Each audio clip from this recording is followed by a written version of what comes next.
Bienvenidos amigos de la tertulia, el espacio para compartir poesía, libros, cine, series y otros placeres para el espíritu. Estamos transmitiendo completamente en vivo a través de la señal de Radio WAPS en el 1180 de amplitud modulada. También nos puedes escuchar a través del MixLR, donde nos encuentras como Radio WAPS. Nos puedes ver en vivo en la página de Facebook Comunicación Radio WAPS. Los dejamos en la grata compañía de nuestros tertulianos, Alexia Almada y Luis Fernando Gómez Cota. ¡Comenzamos! Hola, ¿qué tal? Muy buenas tardes, noches, bienvenidos a la tertulia. Ya estamos aquí, es lunes de entrevista, Luis Fernando. Así es, ahora sí como dicen, como la vieja usanza, ponemos los manteles largos en la mesa, sacamos los cubiertos más preciados, porque tenemos una invitada de lujo que yo admiro, que yo aprecio, que me ha enseñado muchas cosas y que mucha gente de aquí del estado de Baja California Sur le debemos algo muy hermoso, un tesoro invaluable. Y pues ella es Vivian Tirión. Vivian, muy buenas tardes, ¿cómo estás?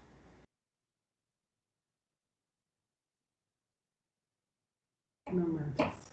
Pues, gracias por la invitación. Parece que tenemos un poquito de problemas de audio. Permítanme presentar a Vivian. Ella nace en Durango, México. Cuenta historias para grandes y chicos desde 1989 en todo espacio posible. Descubre la narración oral como oficio a través del maestro Francisco Garzón Céspedes, el director de la Cátedra Iberoamericana Itinerante de Narración Oral Escénica, el SINOE, y continúa creciendo y experimentando en este viejo y siempre nuevo arte de la palabra. Se forma como capacitadora en el campo de la lectura y escritura en talleres auspiciados por la Coordinación Nacional de Literatura de Limbar. Asiste a los seminarios para mediadores organizados anualmente por la Feria del Libro Infantil y Juvenil de la Dirección General de Publicaciones de la Secretaría de Cultura Federal. Es socia fundadora y actual coordinadora general de la Asociación Mexicana de Narradores Orales Escénicos, AMENA, agrupación que reúne a narradores orales del país que procura su profesionalización y difusión. Organiza el Festival Habla Palabra México de AMENA, con 28 emisiones en varias sedes del país. Instituye los reconocimientos El Caracol, otorgados a personalidades, grupos e individuos relevantes en el medio y vinculados a la narración oral. Coorganiza en el ámbito académico con la Ibero el Foro Internacionalidad con 10 emisiones. Docente permanente del taller Atrévete a contar cuentos. Ha contado en sitios como el Gran Teatro de La Habana, en México, el Palacio de Bellas Artes y el Gran Fórum del Zócalo Capitalino. Integrante del equipo de narradores del programa Alas y Raíces de la Secretaría de Cultura.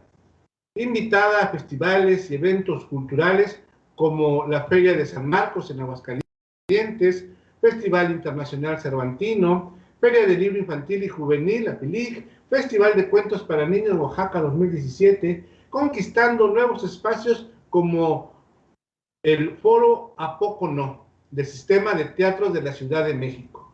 Miembro del colectivo Fabulare, que realiza seminarios, presentaciones artísticas y otras acciones para la valoración y protección de la oralidad artística. Invitada por 2 ocasiones como jurado del Fondo Nacional para la Cultura y las Artes, del FONCA. En el campo de la cultura escrita es parte del cuerpo docente del Programa Nacional de Salas de Lectura de la Secretaría de Cultura Federal, formando mediadores de lectura voluntarios en todo el territorio nacional desde su fundación en 1995. Colabora en la formación lectora de la población, tanto en instancias públicas como privadas, como Telmex y Banamex, Dirección General de Bibliotecas, UAM, Ibero y UNAM, entre otras. Trabajo comunitario realizado con adultos mayores del ISSSTE, en pedagogía, en del Distrito Federal, con docentes del programa y con población hospitalizada. En el Centro Médico Nacional Siglo XXI, se contaron cuentos para la población vulnerable durante 6 años en forma gratuita. Coordina desde 1995 la sala de lectura El Juglar para adultos en forma altruista como parte del voluntariado nacional del Plan Nacional de Salas de Lectura. Durante casi 25 años ininterrumpidos con grandes logros. Como conferencista, visitó varias escuelas normales del país en el marco del programa CEP Cultura, Leer para la Vida. Ha sido jurado de convocatorias literarias a nivel nacional e internacional, destacando la doble colaboración prestada al FONCA, al Fondo Nacional para la Cultura y las Artes. Bueno, pues creo que se queda corta esta ficha, pero bueno, es un gran placer, un privilegio estar con Vivian Tirión, que en su página de Facebook es La que Cuenta. La que cuenta. Muchísimas gracias, Vivian, por estar esta noche aquí con nosotros en la tertulia. Para mí es un gran placer que pues Luis Fernando, a través de su trabajo con las salas de lectura y con la promoción de la lectura, pues ha podido acercarnos, ¿no? En este caso a ti, que llevas tanto tiempo trabajando con esta misión, que yo siempre cuando vienen personas como tú al programa, bueno, siempre nos gusta primero hablar de la persona, que nos contaras un poquito cómo surge en ti este interés. Primero tiene que haber sido, me imagino, un interés personal, una pasión, y ya después se convirtió en un ejercicio profesional. Así mismo. ¿Me escuchan bien? Perfectamente, Vivian. Sí, bueno, yo soy lectora desde chiquita, gracias a mi padre. Allá en Durango, yo soy la mayor de 7 hermanos y vivíamos en Durango, en una casona antigua, con 2 patios. Y bueno, me río porque me acuerdo que el baño estaba en el segundo patio y entonces en la noche cuando tenías que ir al baño yo me iba descalza, atravesaba el primer patio, el segundo patio y llegaba al baño y luego el regreso, en fin, pero una noche me salió un alacrán y no me podía bajar del WC porque estaba el alacrán ahí enfrentito de mí. Y lo único que hice fue levantar los pies y rezar para que se fuera rápido. Y se fue. Entonces ya corrí a mi cama. Bueno, esa es una anécdota duranguense. Mi papá sacó una noche, una tarde, de su librero que tenía bajo llave sus libros favoritos, sacó uno y me dijo, hija, ya eres suficientemente grande para que, además de leer los cuentos de la pequeña Lulú y todas esas otras cómics que te gustan, leas un libro de verdad. Y me entregó un libro grandotote, gordo, muy lindo, forrado en seda, color vino, con un papel muy fino, una letrita muy chiquita y unos grabados hermosísimos. Y eran las florecillas de Santa Teresita del Niño Jesús. Cuando yo vi eso y lo sopesé, dije, Dios mío, ¿qué es esto? Pues bueno, no me acuerdo de nada de lo que decía este libro, de lo que contaba, de lo que trataba. Me acuerdo de las ilustraciones, del papel, del olor, del peso, del color como objeto, pero nada más. Se lo regresé con los mismos honores a mi papá y le dije, ya acabé. Me dijo, pues ve el segundo. Y hizo la misma ceremonia, fue, lo sacó del librero bajo llave, metió el que le había dado y sacó otro libro más chiquito, más decente, con una ilustración muy linda en la portada, y era El maravilloso viaje de Nils Holgersen a través de Suecia. Un título enorme de la primera autora que gana el premio Nobel, Selma Lagerlöf, sueca, y me cayó bien, pues simplemente por ser más delgadito y más manipulable que el otro. Y fue un descubrimiento para mí. Ese sí fue mi inicio como lectora, pues ya otros vuelos. Lo leí encantada y ha sido uno de mis recuerdos de lectura más entrañables. Lo he recomendado mucho Algunas les gusta, algunas otras personas les gusta, algunas lo encuentran un poco tedioso, pues porque ya tiene muchos años de haber sido escrito, pero es el despertar de un muchachito que era un poco flojo y que se va de huida con una parvada de ocas que migra y se hace chiquito por arte de magia y de la imaginación y se va con la parvada de ocas y vive una aventura tras otra. Y así conocemos Suecia y así conocemos el despertar de una persona hacia los libros y hacia la vida, ¿no? Qué maravilloso. Ese fue mi comienzo. Por ahora sí que bien dices, esas fueron tu primera lectura de altos vuelos. Exacto. Pero bueno, la cosa no queda ahí, ¿no? Después de ser un disfrute se convierte en una vocación. Sí, eso es como formadora de mediadores y de promotores. Eso es en el campo de la lectura, porque yo camino en dos rieles, ¿no?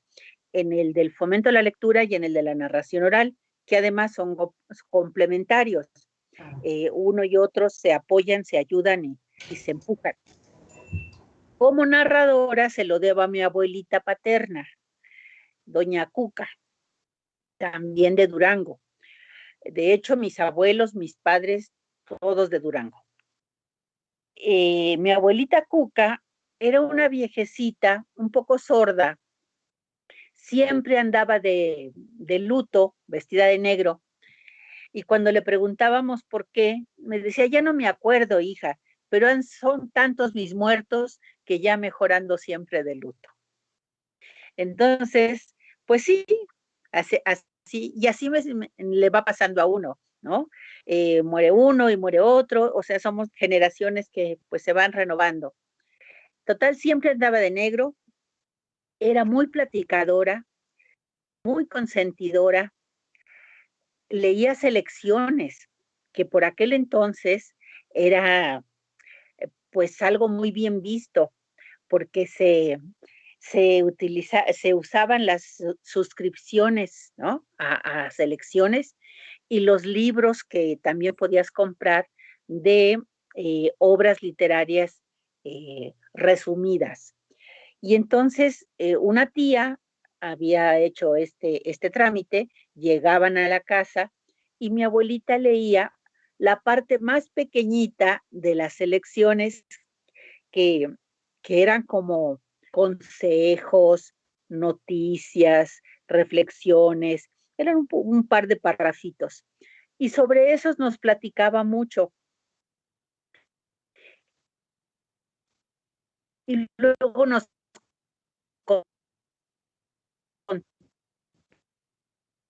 contaba historia, la monja de catedral, y estas leyendas que nos contaba una y otra vez, y así me las fui aprendiendo. No había televisión cuando yo era niña. Ya cuando era un poquito más grande, de unos 11 años, 12 años, ya empecé a ver televisión en casa de una vecina. Pero por aquel entonces todo lo que teníamos en cuanto a aparatos electrónicos y medios de comunicación era un pequeño radio, en donde oíamos el programa de Cricri, los cuentos de Cricri, y otras cosas. Así que no nos distraíamos mucho, salíamos a jugar con los vecinos y en las tardes, pues yo les contaba historias a mis hermanos, imitando a mi abuelita, y se las contaba como a la carta. Me decían, cuéntanos uno de Tarzán, y yo inventaba uno de Tarzán.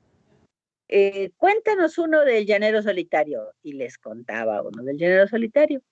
Y así pasé muchos años, hasta que me hice adolescente, jovenzuela y rock and rollera. Y dejé los cuentos, y dejé los cuentos a un lado. Y bueno, los libros, no, seguí leyendo, tal vez menos, pero sí seguí leyendo. leía las novelas de Corín Tellado, Claro. de la revista Vanidades que compraba otra tía. Ahí leí muchísimas novelas de Corín Tellado, hasta que me harté de Corín Tellado. Y porque todos eran iguales, ¿no? Ya me harté. Pero bueno, pues esos fueron mis comienzos, como narradora y como lectora. Qué interesante, Vivian. Fíjate que mucho, como comentas bien, mucho nos ha servido a nosotros los promotores de lectura el tener la herramienta de la narración oral y los También talleres te que nos gusta. ofreciste, nos comentabas de esta posibilidad de que no necesitar más que la voz, si acaso la expresión de las manos y el cuerpo, para irnos lejos en la imaginación, atendiendo la narración. Sí, Eh, así es. Ahorita, en la actualidad, con estas nuevas herramientas de internet y todo esto, bueno, todo el mundo tiene una pantalla, una película, está a la mano de cualquiera posibilidad. ¿Sientes tú que el trabajo de Cuca, de las abuelitas, haya disminuido? ¿Hay menos narradores orales? ¿Hay alguna situación que pudiera alarmarnos en ese sentido?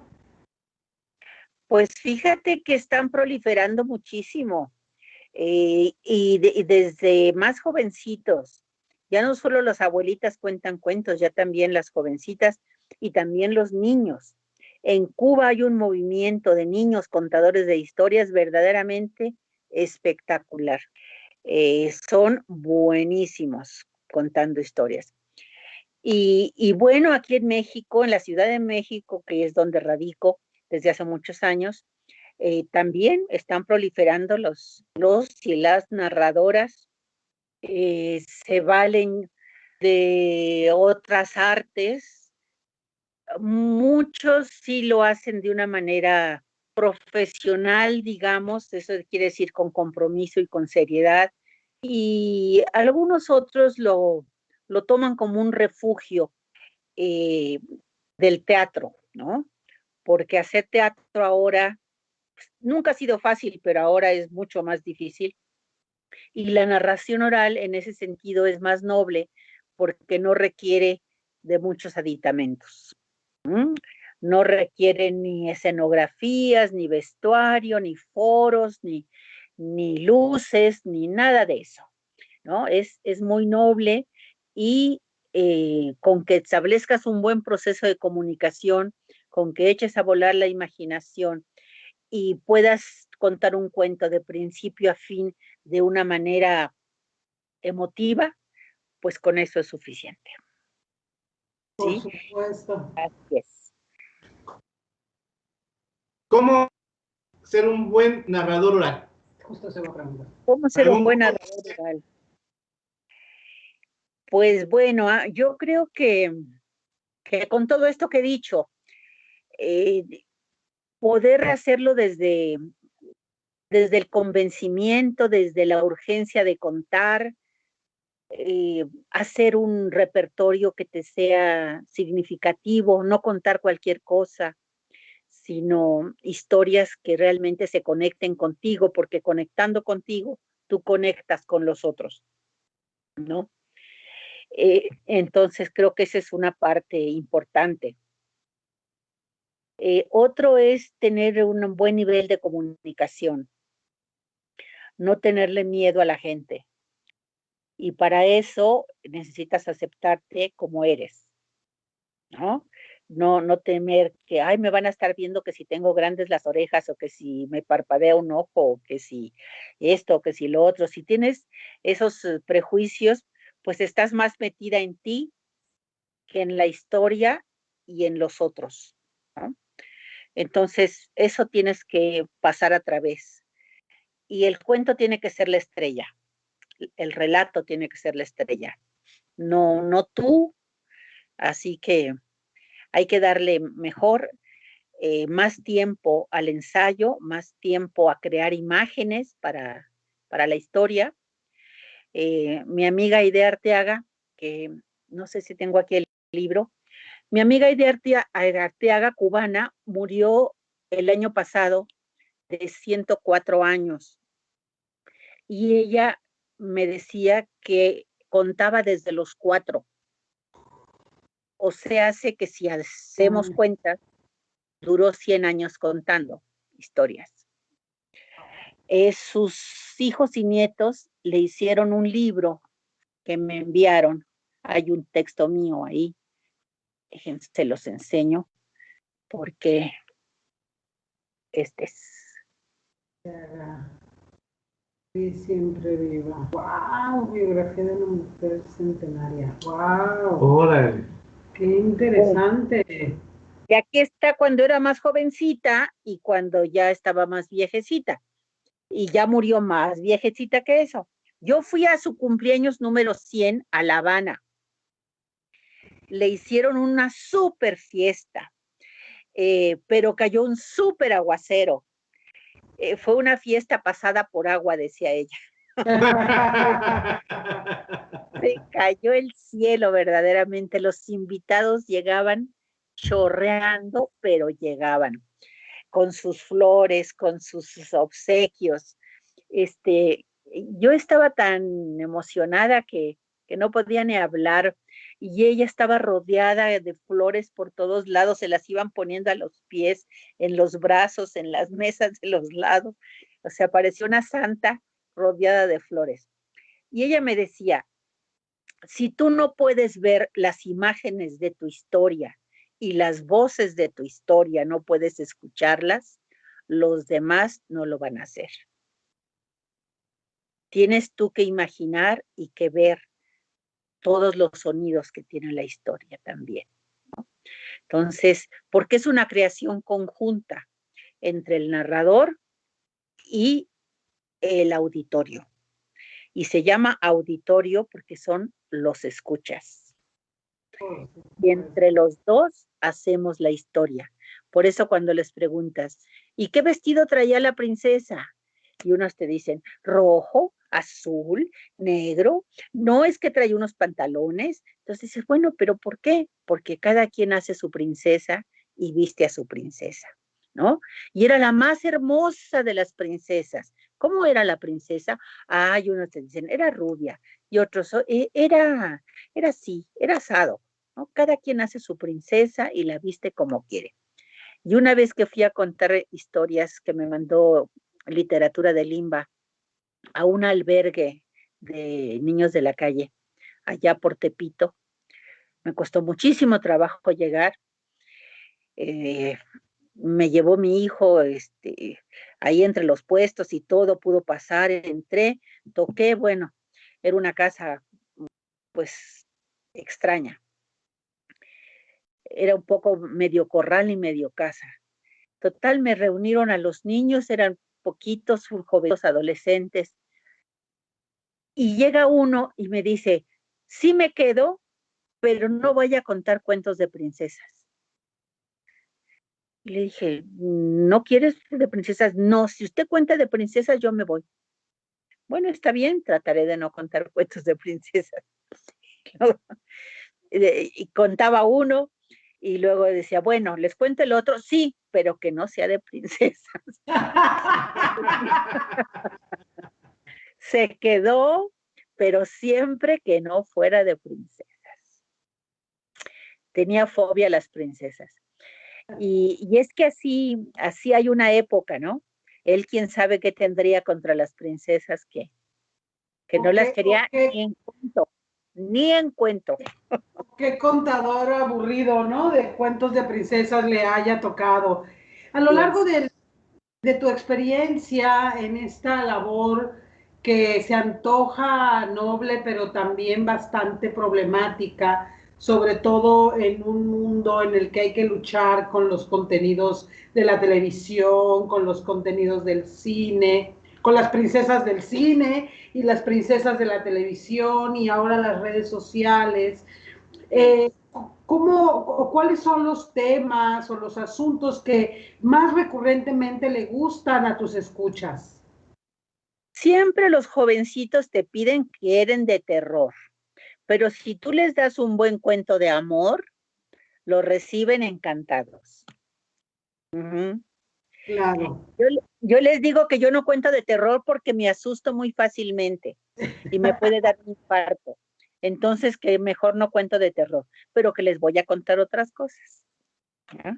Pero siempre piden de terror, ¿verdad? Últimamente. Ellos Y siempre quieren de terror. El más de terror que tengo es el alacrán diabólico. Ese es el Ajá. terror que tengo. Y es una leyenda de Durango. En una ocasión me tocó la fortuna de trabajar para un curso de verano. Iban niños de todos los colores y tamaños y me pedían cuentos de terror. Entonces les dije justo eso, pues que yo tenía el alacrán diabólico, que era el cuento más terrorífico que conocía. Que no se los quería contar porque luego se iban a asustar en la noche y que me iban a reclamar sus papás, pero que si querían, pues se los contaba. Cuéntelo, cuéntelo. Bueno, se los contaba. Y al otro día regresaban y me decían, ¿nos puede contar otra vez el alacrán diabólico? Lo conté, creo que nos quedamos picados con el alacrán diabólico. el mismo querían. Yo creo que se lo aprendieron. En fin. ¿Cómo ir, por ejemplo, cuando los niños y las niñas o los jovencitos te piden que les cuentes lo que ya está tan contado en el cine, en la televisión, y que tú traes un repertorio a lo mejor alternativo a esas cosas y te dicen, no, pero es que cuéntame la Cenicienta, es que cuéntame la Bella Durmiente? Se las cuento. Pero ¿sabes lo que hago? Les digo, mire, ese es un cuento muy contado. Hay muchas versiones. Por ejemplo, Caperucita Roja es el cuento más contado del mundo. Tiene muchísimas versiones. Fíjense, cada vez que escuchen uno y verán que la canasta que lleva Caperucita siempre lleva diferentes cosas. Una lleva mantequilla, otra lleva una botella de vino, otra lleva fruta, otro lleva un pastel, en fin, siempre lleva cosas distintas.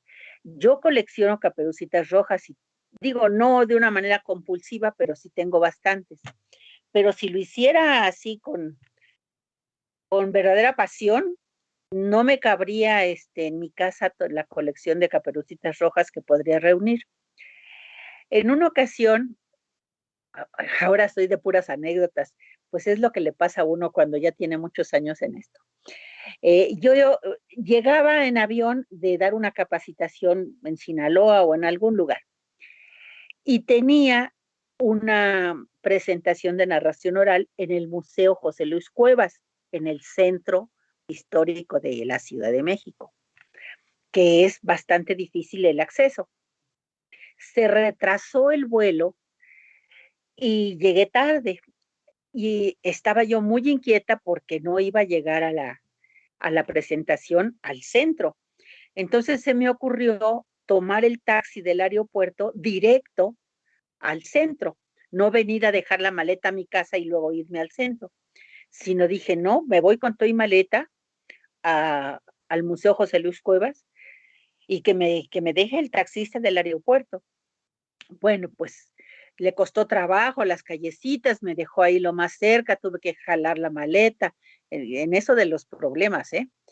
Jalar la maleta hasta el museo, que además tiene una entrada medio empedrada. Ya estaban sentados ahí y sale la encargada y me dice, la estábamos esperando, ya está la gente, ya di las llamadas. Digo, ya voy, ya voy, ya voy. Ahí guárdeme la maleta. Y así toda agitada, llego al graderío donde se hacía la contada. Y entonces, pues cuento un cuento, cuento otro cuento, y hasta adelante estaba un muchachito solo, como de unos 8 años por ahí. Y de repente alguien dice, ¿a poco nos va a contar la Caperucita Roja? Y le digo, ay, no, esa ya se lo saben todos.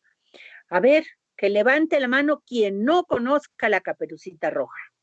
Y ese niñito que estaba solo ahí, levanta su manita y dice, yo.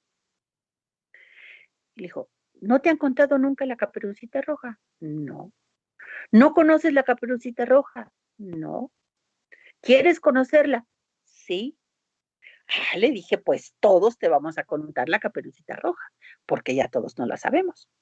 Y esta comienza así.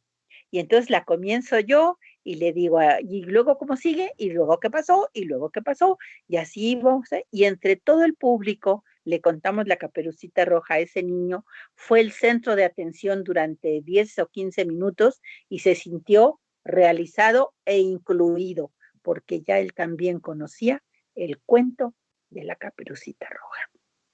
Pero además, qué maravilloso experimento este de pronto decir, a ver, pásenle todos y todos vamos a contar y dar cuenta del mismo cuento, incluso de estas distintas versiones de las que dices, ¿no? Qué ejercicio más interesante. Pues se te ocurre ahí al momento, se te ocurren cosas, ¿no? En Por el eso, ejercicio de la palabra en cada lugar, cuentas una Caperucita Roja en el norte, pero en el sur, a lo mejor buscas unas palabras diferentes. a lo mejor, eh, o los invito a que me digan qué llevaban en la canasta Caperucita, y a lo mejor me dicen que llevaban nanches o que llevaba alguna otra cosa, ¿no? ¿Verdad? Sí, que es nuestro español mexicano con tantas palabras diferentes así es. eh, y todas esas tradiciones, sobre todo en los pueblos, Vivian, donde pues están muy cerca con los niños y las palabras, sobre todo de los mayores, de las abuelas. El trabajo comunitario con esos niños, ¿qué experiencias te han dejado? Pues a mí me encanta contar. Yo disfruto verdaderamente contar en todos los espacios posibles, ¿no? Desde este lugar que les digo, de Tepito, el Museo José Luis Cuevas, eh, en, en poblados un poquito más chiquitos, en Tabasco, que también he contado ahí, eh, en Campeche, en un aniversario del programa en Campeche, hicieron un festejo y, y me invitaron para que yo contara en la cena de clausura. Y le dije sí, con una condición. O cuento antes de que cenen o después de que cenaron, no en medio de la cena porque no va, no va. Entonces, antes o después. Total, que creo que fue después. Y empecé a contar. Y en esa ocasión estrené cuentos de Gianni Rodari, el pedagogo italiano maravilloso que en la segunda mitad del siglo XX revolucionó la pedagogía y dijo que el juego tenía que estar también en el aula, no solo en los patios de recreo, ¿no? Que el juego es la manera natural de aprender y que la habíamos sacado de las aulas, tenía que regresar. Y además nos dejó una cantidad impresionante de cuentos, cuentos por teléfono, cuentos escritos a máquina, cuentos de no sé qué, cuentos de no sé cuánto, cuentos con 3 finales. Dejó una cantidad de cuentos maravillosos. Entonces yo estrené en esa ocasión en Campeche cuentos de Gianni Rodari. Y hay uno que se llama Las monas del zoológico. Y se los voy a contar porque no es tan largo y así entienden lo que pasó después. Pues resulta que un domingo soleado, las monas del zoológico decidieron salir en viaje de estudios. Se organizaron, se prepararon y estando listas, salieron a caminar. Y caminaron, y caminaron, y caminaron, y caminaron, y caminaron, hasta que se detuvieron. Sí, se detuvieron, porque ya eran las 12 del día, el sol estaba brillante allá arriba y ellas comenzaban a tener muchísima sed. En eso, una mona calva y vieja se adelantó al grupo y oteando el horizonte dijo, ¿qué se ve? Y una monita de ojos redondos y colita retorcida corrió hasta delante de la mona y le dijo, pues se ve la fosa de las focas, la jaula de los leones y la casa de doña Jirafa. Ah, dijo la mona calva, qué interesante es el mundo y qué bueno viajar. Continuemos. Y siguieron. Camina que te camina, camina que te camina, camina que te camina hasta que, ¡ay!, se detuvieron, porque eran ya 3 o 4 de la tarde. El hambre les estaba haciendo estragos en sus estómagos y los pies comenzaban a cansarse. Aprovechó el descanso la mona calva, la mona vieja, para ir al frente y decir, ¿ahora qué se ve? Y la monita de la cola retorcida se fue también adelante y dijo, pues se ve la fosa de las focas, la jaula de los leones y la casa de doña Jirafa. ¡Ay!, dijo la mona calva, pues qué bueno viajar, ¿verdad? El mundo es grande. Continuemos. Y allá van, de nuevo. Camina que te camina, camina que te camina, camina que te camina, hasta que se detuvieron. Eran ya las 6 de la tarde. El sol se estaba ocultando. Los patitas las tenían como tamal, así hinchadas, y la mona calva arrastrándose casi, llegó hasta la orillita y dijo, ¡ay, qué se ve! La monita con los ojos muy abiertos le dijo, la fosa de las focas, la jaula de los leones y también la casa de doña Jirafa. ¡Ay!, dijo la mona calva, qué desgracia, el mundo es una porquería y viajar no sirve absolutamente para nada. Regresemos. A media vuelta, las monas siguieron camina que te camina hasta el sol de hoy. Parece ser que a las monas se les olvidó abrir la puerta de la jaula y han dado vueltas y vueltas hasta quién sabe cuánto. Y así nos pasa a muchos, que dejamos lo importante por lo inmediato. Y colorín colorado, este cuento de Rodari aquí se ha terminado. ¡Qué bonito! ¡Bravo! ¡Qué bonito! ¡Qué padre! ¡Qué buena también enseñanza nos adquirimos! De fábula, ¿no? Sí, Claro, sí. claro.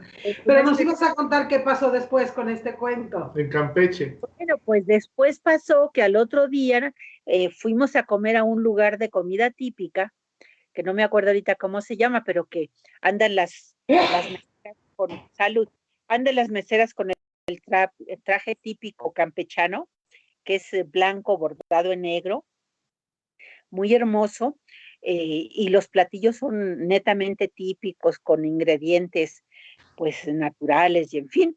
Y habíamos ido a comer ahí, y luego salimos y andábamos paseando por el centro, y de repente me gritan del otro lado de la calle y me dicen, ¡ey!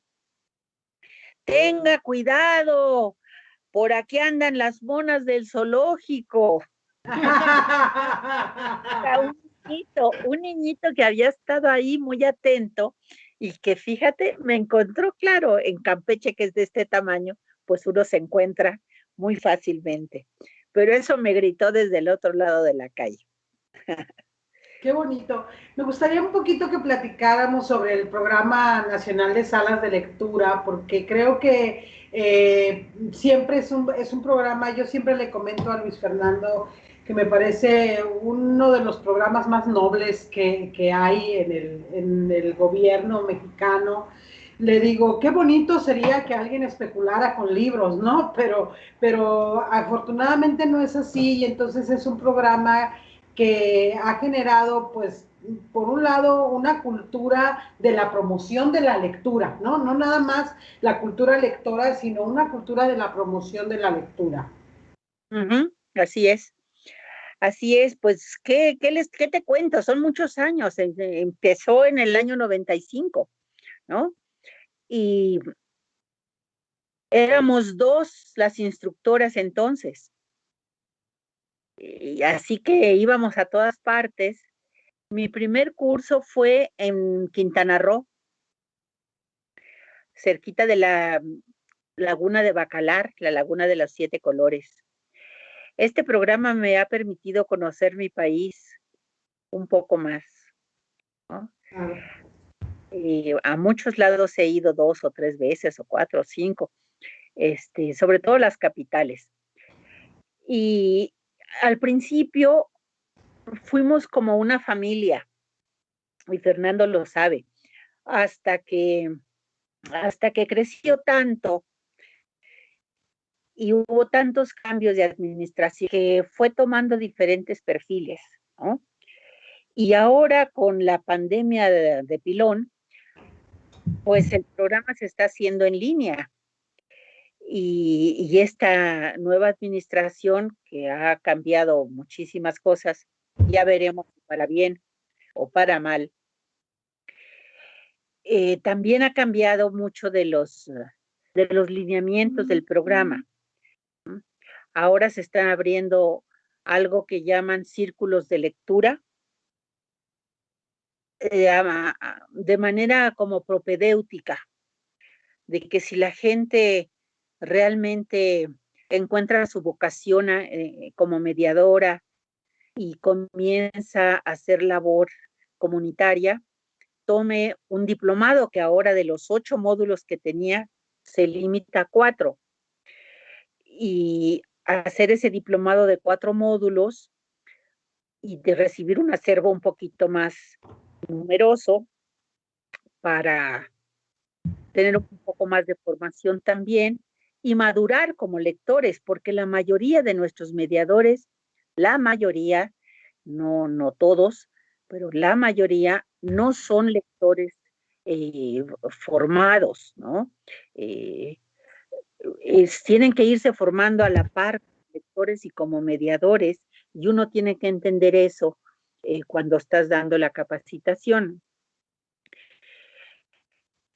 Y entonces van creciendo junto con sus públicos, ¿no? Con sus públicos atendidos. Pues pocos son los lectores formados que quieren hacer mediación lectora y que se echan a cuestas esta responsabilidad semanal, que al principio puede ser muy novedosa, pero cuando ya llevas años, pues a veces pesa un poquito, ¿no?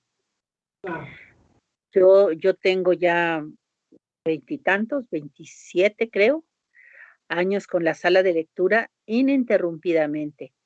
Y yo siempre comencé con adultos y adultos mayores. Ahora tengo más adultos mayores que adultos, porque mis adultos se hicieron mayores, ¿no?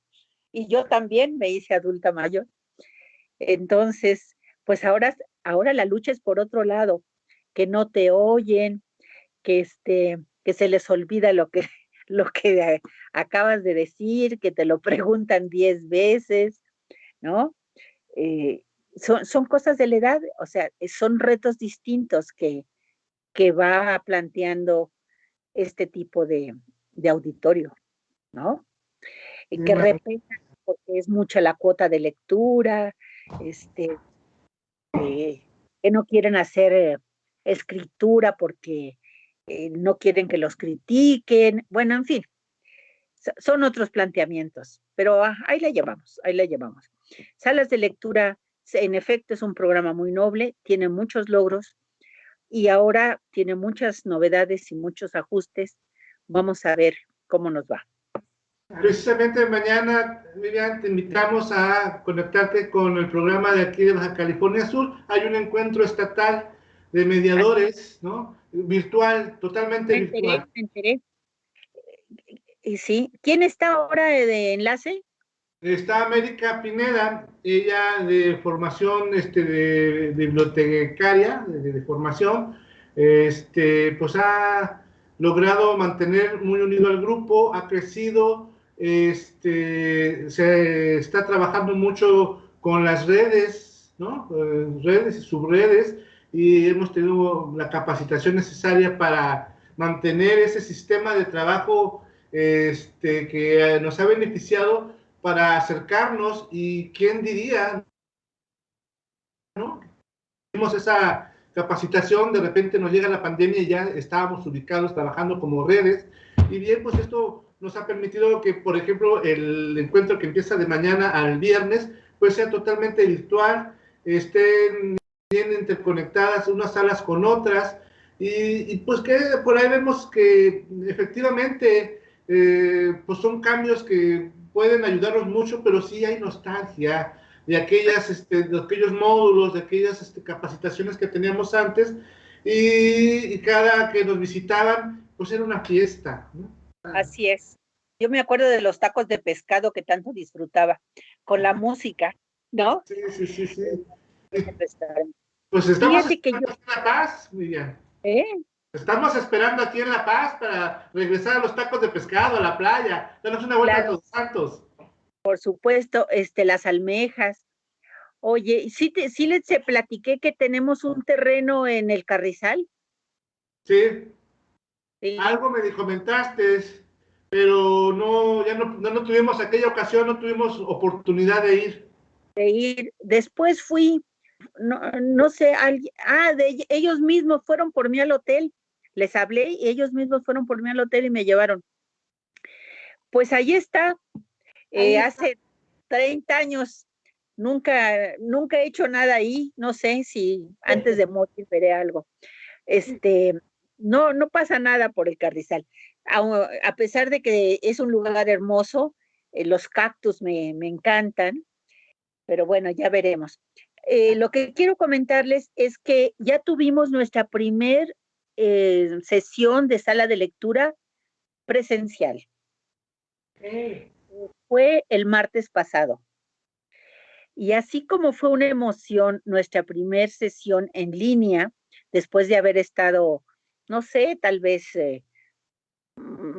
3 semanas o tal vez 4 sin tener sala, cuando empezó la pandemia, sin tener reuniones, alguien dijo, ¿por qué no lo hacemos en línea? Y dije yo, pues hagámoslo. Nunca lo he hecho, pero pues aprenderé. Y de eso ya hace un año.